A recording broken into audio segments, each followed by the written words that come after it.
ఇష్ట శిక్షకుడు. ఛీ కుమార, ఆహారిని స్తుతించుట ఆపు. నాయనా, తండ్రి గారు చెప్పిన మాట వినుము. తల్లి అసత్యము పలుక జాలను. దండనాయక, వీని ఆగతములు శృతి మించుతున్నాయి. సామధానముల వలన దారికి రావడం లేదు. ఇక దండపాయమే మిగిలింది. హరిభక్తి మాననంత వరకు చిత్రహింసలు పెరగండి. స్వామి, అంత శిక్ష వలదు. నా మనవి ఆలకించండి.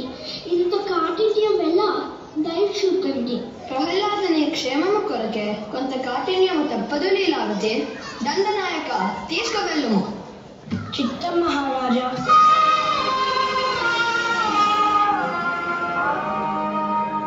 యువరాజుకి శిక్షలు అమలుపరచండి.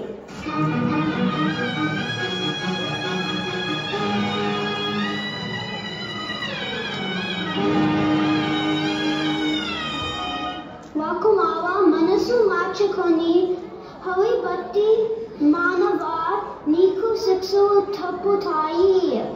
నిన్ను హింసించుటకు మాకు చేతులు రాకున్నవి. దయచేసి హరిభక్తి మానదుని ఒక మాట చెప్పు. లక్ష్మీ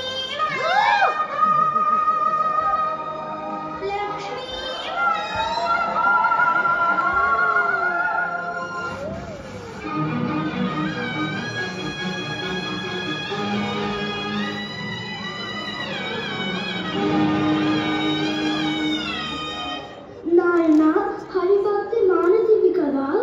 అమ్మా, హరిభక్తి మాని నేను జీవించగలనా? ఏమి, హరిభక్తి ఇంకను మానలేదా? అసాధ్యము అని చెప్పి తిని కదా తండ్రి. దండనాయక, మరి ప్రహ్లాదుని ఎందుకు వధింపలేదు? వధింపుటకు చాలా ప్రయత్నాలు చేశాము మహారాజా.